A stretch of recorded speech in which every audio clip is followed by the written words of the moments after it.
Welcome back. We are now to chapter 19, and we're going to talk about writing quantitative reports. You've spent all semester learning about all the different components of the research process. This is where you bring it all together and you write it in a succinct report. There's a proposal, and then there's the report that's written after the study is conducted. It's important to remember that when you're writing the proposal, it is written in a future tense, what will be done, what is being proposed to be done.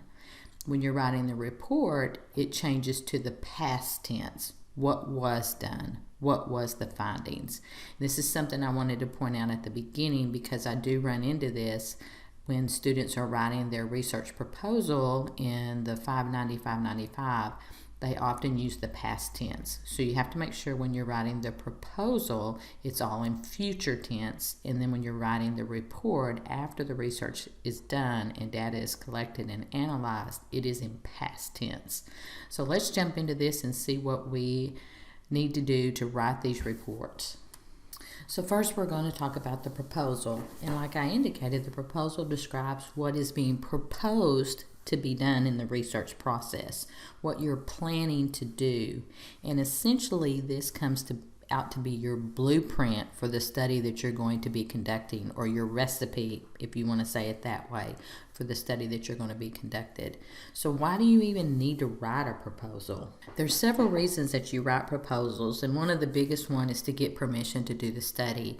And this would be through an IRB board, or like at a university, or maybe an ethics board approval like at a hospital setting or a school setting. So you need to write the proposal of what's going to be done so that you can get approval to conduct the study.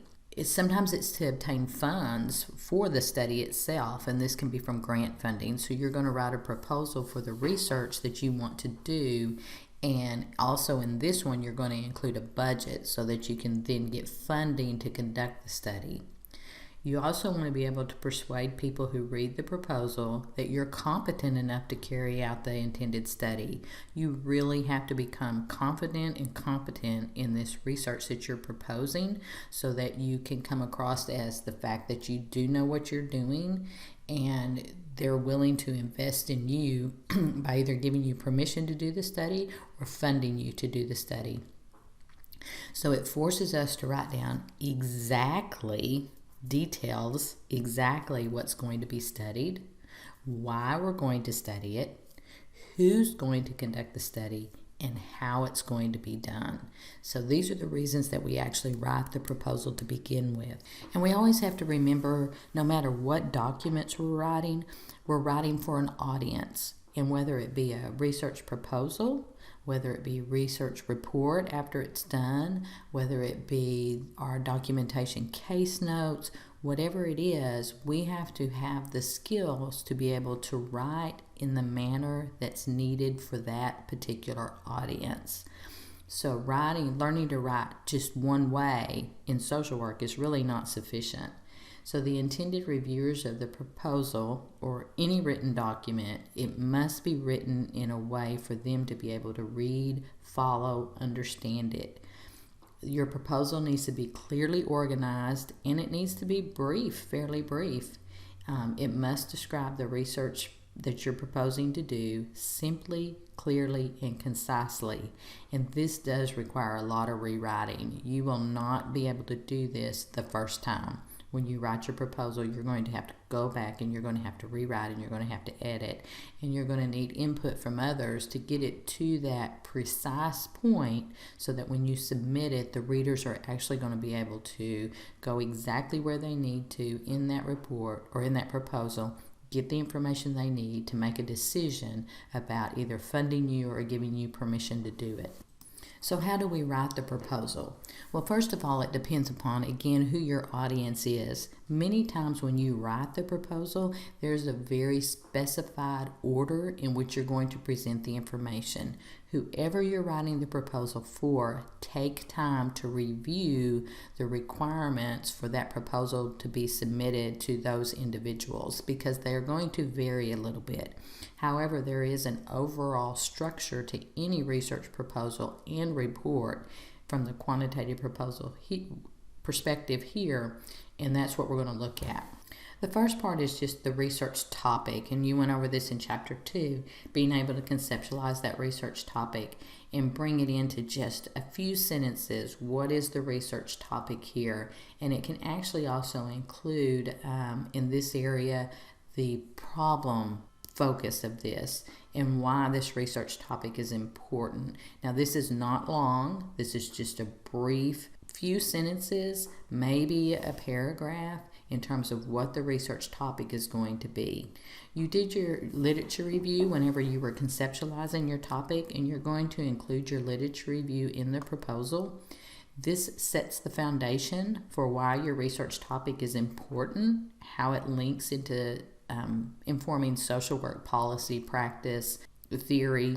So your literature review has to be written very concisely, but it also must carry all the most important information possible to be able to show that your topic is worthy of study. Again, the literature review is oftentimes the most extensive aspect of writing a proposal, and this is one that from an academic perspective, students they struggle with this in the beginning. I still struggle with this at some points in time, and I've written many of them. So this is a process that you need to continuously develop in terms of how you pull the right information, how you read that information, and then how you put that information into your own words. How is the information organized? It should be organized very similar to the manner in which the methodology is going to be presented, in terms of defining the different variables, talking about the outcomes for those different populations. So the literature review needs to be very thorough, but very concise, and you need to get rid of all the extra words in it and redundant sentences, circular definitions, all of that kind of stuff, so that the reader of this can actually read through it and get it one time. That the reader needs to be able to get the information one time when they read it. So this is a long process and takes a lot of work to get this part done. Again, that conceptual framework, which goes back to the literature review, is also important. So you'll have your research topic, and then you're going to have your supporting literature, and then you're going to pull out of that the conceptual framework that you're going to be working from in this particular study. And from there, you're going to present your research question or questions or your hypothesis. Some study can have both. They can have research questions and a hypothesis. Oftentimes when you're reading in a journal article, you'll see right there at the end of that literature review or that introduction part where they get into the conceptual framework, and before they get into the methods section, you'll find right there the research question, the hypothesis, or the purpose of the study. You have all the information, and then again they bring it down right there before they take you into that methods section. When you get into the methods section, again, this is what you're proposing you're going to do. So in this methods section, you're letting the individuals who are reading your proposal know what you plan to do exactly. It has to be so detailed. There's so many things that in our mind we know what we're going to do, but they can't read our mind unless we put our thoughts on paper. So you have to put everything on paper so that they understand what you're working for and what you're wanting to do. First is going to be your research design. Is this going to be a survey design? Is this going to be a group research design? Is it going to have control groups? Is it going to have comparison groups? Is it going to be some form of content analysis? Whatever that research design is, you're going to present it here at the beginning. Then you're going to provide your operational definitions, and these information about this came from chapters 9 and chapters 10. And this is actually where you provide the information about how you're going to measure the different concepts that you're proposing to measure. And this can also be providing operational definitions for all the variables that you want to measure, including your independent variable if you're doing some form of a group research project, and your dependent variables. Now, you don't necessarily just write it that way. The operational definitions are, and then you just do bullet statements.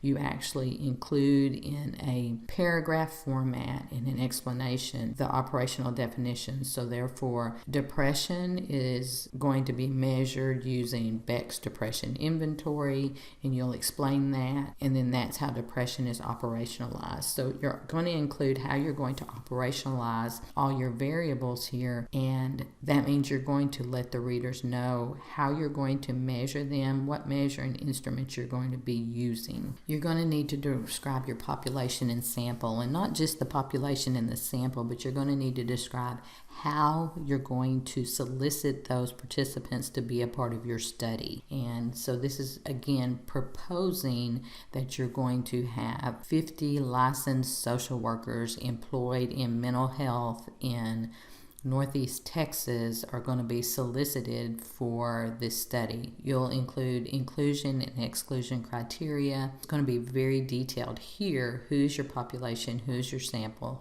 How are you going to get them involved in your study? How they're even going to learn about the study that you're going to be doing. Very detailed here. Again, the who, the when, the what, the where, the why, the how. Then you're going to talk about how your data collection is going to happen. And again, is this going to be done through if you're doing a survey process, are you going to collect data through electronic questionnaires? Are you going to collect data through face-to-face paper pencil questionnaires? Are you going to collect data through telephone questionnaires? Are you going to do observational data? Whatever it is, you need to describe in detail the data collection methods that you're going to be using.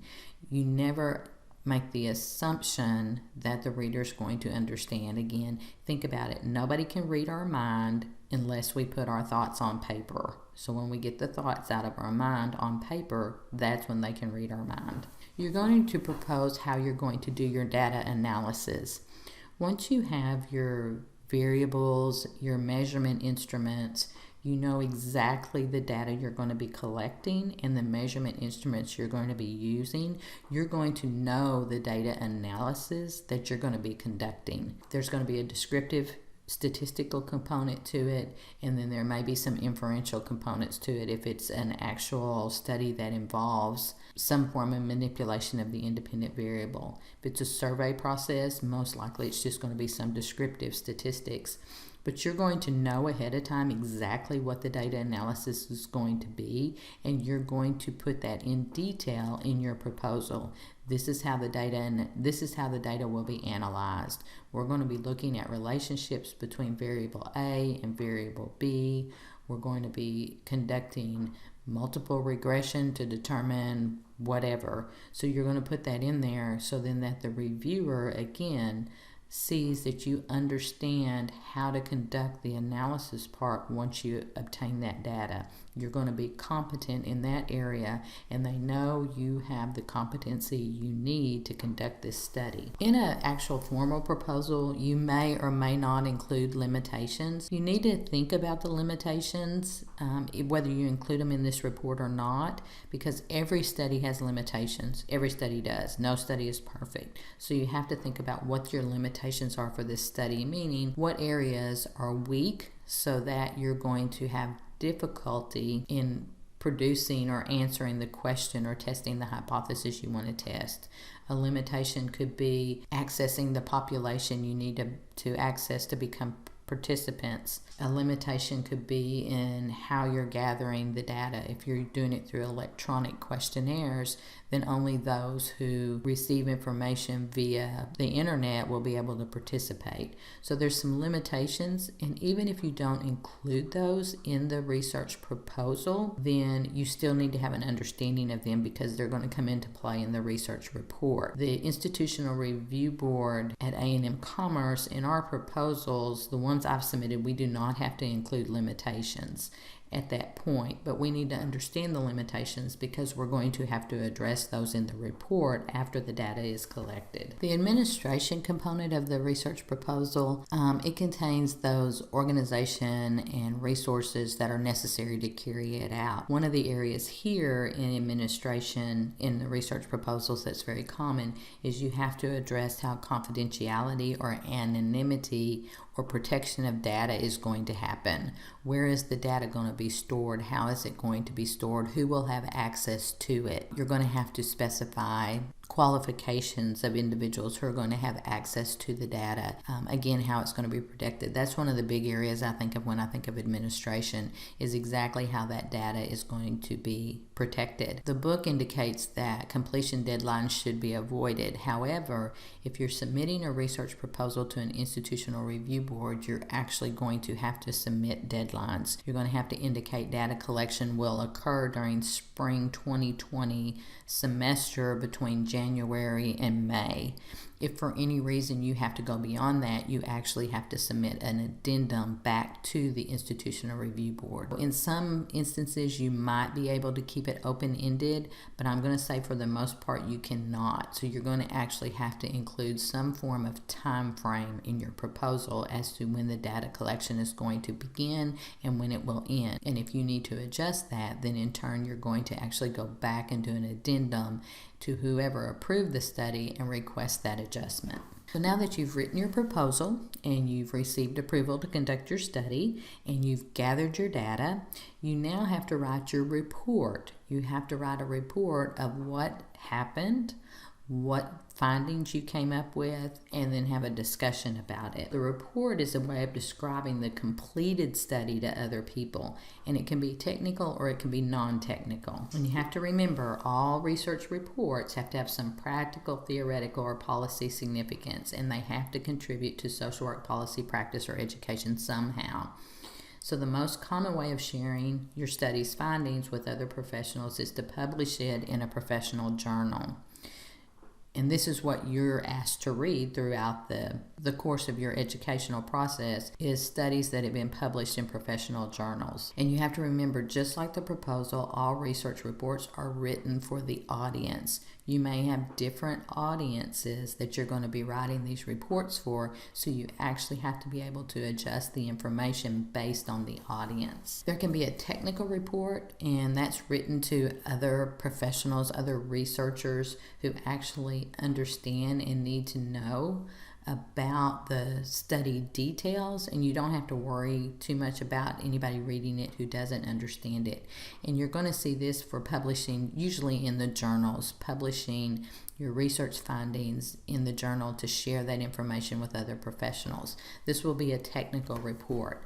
Non-technical reports are actually just written for those who want to know how the studies, what the results were, and how those results are relevant to social work practice. And they don't need to know the inclusion of all the technical details. And oftentimes this happens at a presentation at a conference or a continuing education unit or something along those lines. You're going to extract information from your study and just present those findings and then why it's relevant to social work. And again, how you organize the report is going to depend on your audience. For a journal publication, you must follow the publication's requirements exactly, and they differ a little bit based on each of the different journals and that you're going to be publishing in or that you're going to be submitting to see if your publication is accepted. And one thing I want to note here is this is where APA style, we use APA style again in our academic programs. Social sciences use APA style. If you get into medical, it typically uses Chicago style. English literature uses MLA style. So this is the way primarily citations are included, whether you include footnotes or not, your reference page, those things.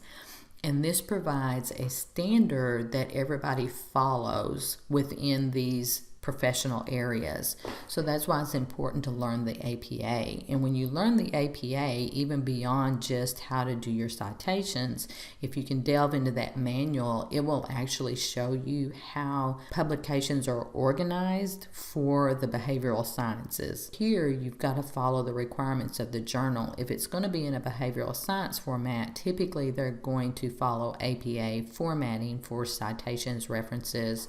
We don't use footnotes in APA. Chicago style does use footnotes. I guess MLA probably does too. And it's interesting because then if you decide to publish or submit a publication outside of the behavioral sciences or outside of what we're normally doing, then you're going to have to learn another style. Dr. May and I recently submitted a publication and we had to do Chicago style. I was like, oh my gosh, I don't know what to do here. But there's reference books for that too.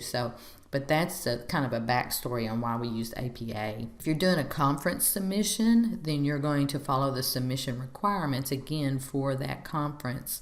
And it's going to be a little bit different than if you're submitting for a journal publication. So you want to have your research accepted to present at National Association of Social Workers. There's actually submission guidelines where you put in specific information to see if your submission will be accepted, and it's going to be reviewed. But once you have that conference submission, you have a little bit more of an artistic license in the presentation of your information at that conference.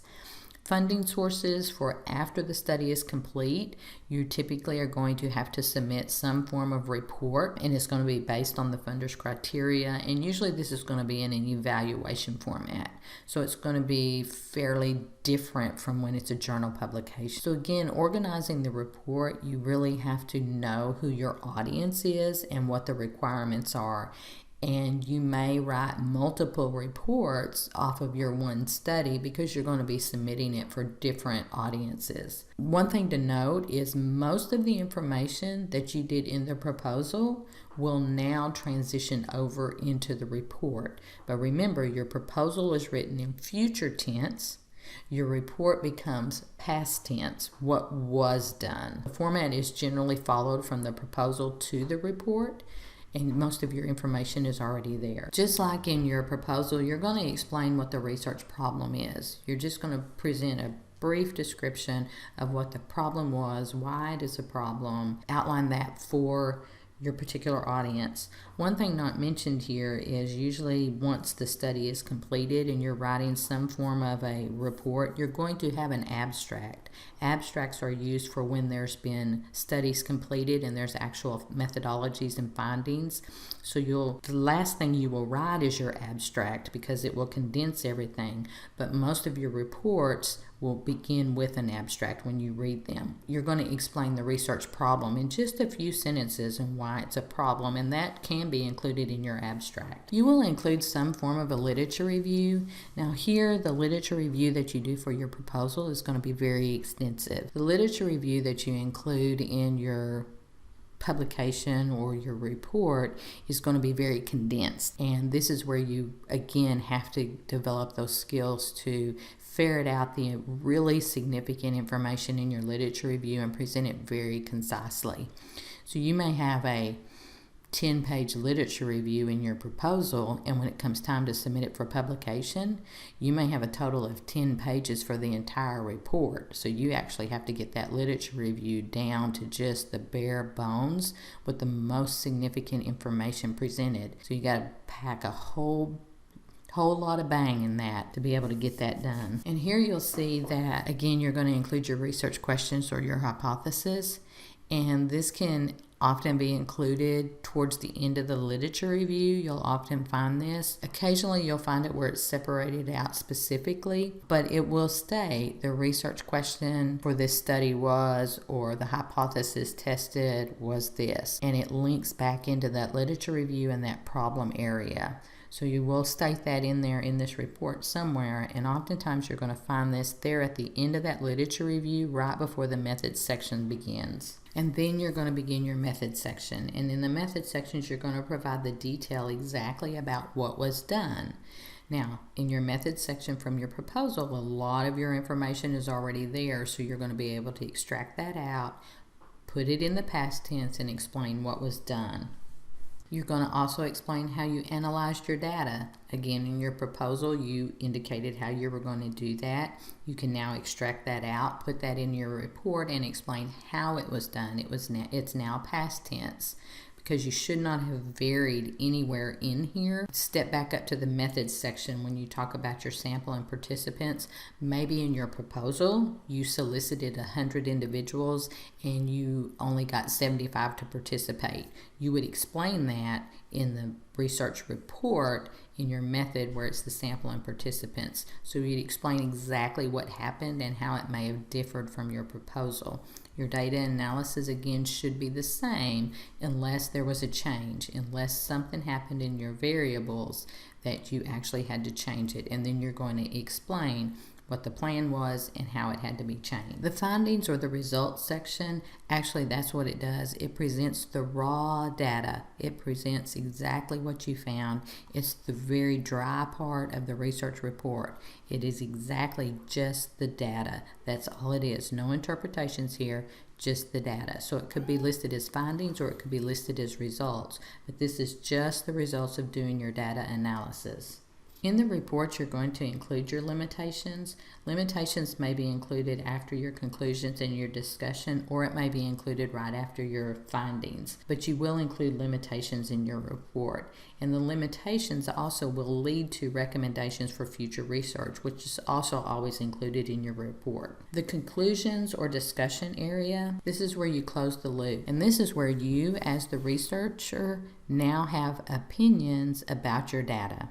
This is where you make the interpretation about what your findings are. This is where you put in what you believe your findings are telling based on your research, your methodology, and the outcomes.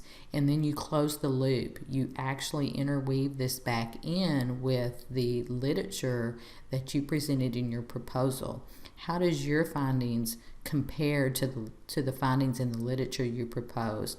Are they similar or are they different? So you're actually going to close the loop. This becomes a circle and you close the loop all the way back to the beginning here when you talk about your conclusions and your discussion of the findings of your research proposal. And again, based on your limitations, based on your findings, you're going to make recommendations for future research. At the end of all research articles, you're going to find some recommendations for future research.